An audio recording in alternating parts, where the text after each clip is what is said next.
Hello, and welcome back to yet another video about this guy, the Blackmagic OG. We have them all rigged out and ready to go. Hopefully you guys liked the little montage at the beginning, but let's get right into this and just why this camera is not for me, but might be for you. First things first, things that just don't work for me and how I shoot. I am not a tripod guy. I am very much run and gun. I love doing handheld. I love like just holding the shot like in my hands, or like I'm not really a gimbal user, but I'm just not a tripod guy.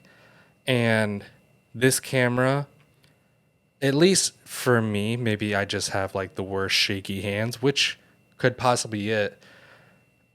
It's just I can't hand hold this camera without it just shaking like crazy. I've added a little bit of weight, like the lens isn't the lightest lens in the world, and the camera body is actually a little heftier than I expected.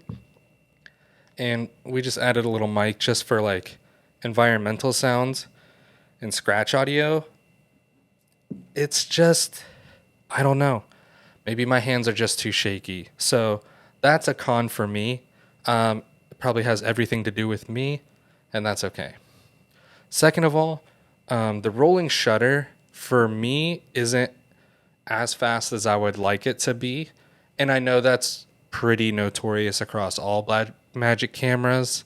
So like I kind of knew that going in, but I didn't know how for me it is, because I shoot with the ZV-E1 and a Sony A7R5, and the only time where the readout speed is bad on these cameras, well, the ZV-E1 to me isn't like never, but the A7R5's readout speed just goes to trash when you go to 8K.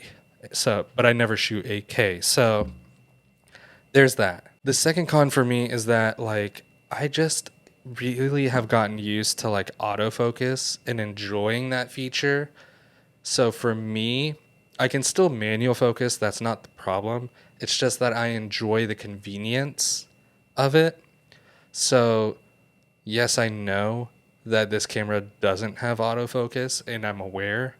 You can use it with certain lenses, but it's mainly just to like grab whatever you're looking for in focus, and then you shoot from there.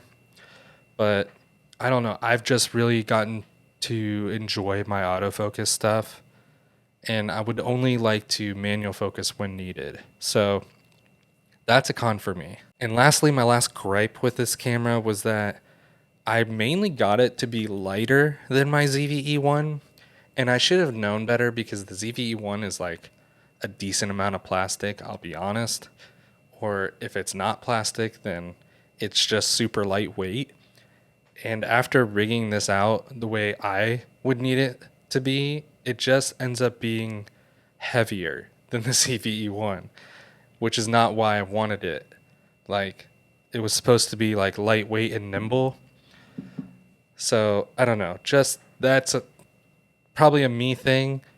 Again, all these parts of cons are probably me things that I've just gotten accustomed to and were looking for, thinking that I would have that solved with this camera, and it just wasn't the case. Now let's talk about the pros, because there's a decent amount. First of all, simplicity.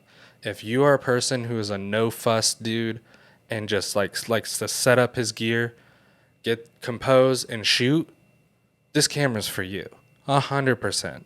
Because there's not much to fiddle with in the settings. You set it up way ahead of time, either you're shooting in ProRes or RAW. Your white balance can be changed in post, or you set it beforehand. And then your exposure. That's it. Like, after that is set, like, you're rolling. And that's actually really nice and something I've really come to enjoy, because I know on some of my other cameras that sometimes you have to tap the focus. Sometimes there's just something you always got to change or fiddle with. And sometimes I will change my autofocus and be like, oh my gosh, I left it on car and I'm trying to do portraits right now. Let me go change that setting. That's not a setting on this camera, so you never have to worry about that. So the simplicity, it definitely has it going for it. Second of all, and I feel like it's pretty obvious, the image quality out of this thing and the color fidelity that this color's reproduction, the color reproduction out of this camera is just insane for how old it is.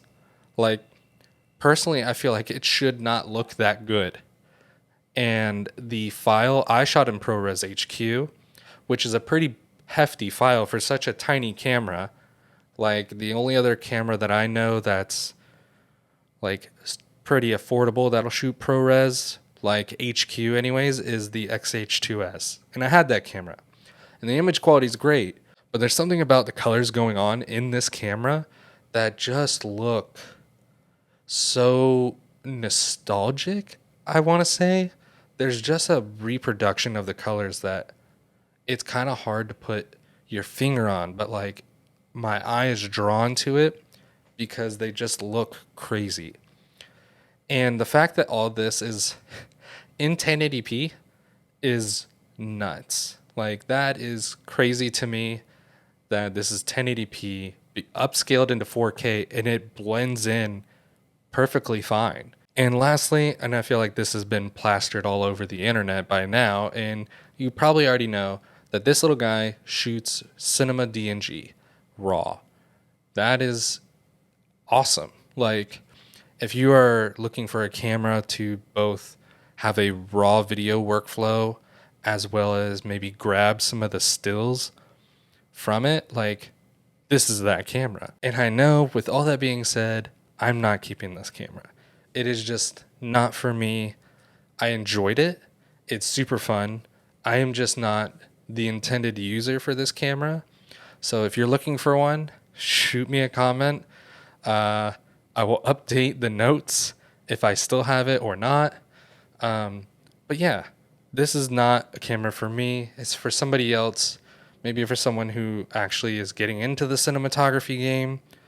I'll have a whole kit together. Everything that I got for it, you'll get, all that jazz. But anyways, yeah, it's a tiny little powerhouse camera. I can see why it went viral for a hot minute. And it still packs a punch in 2024 going into 2025. So with that being said, I'll see you guys in the next episode. And my journey for that vintagey look in a camera continues. On that note, have a good one. Peace.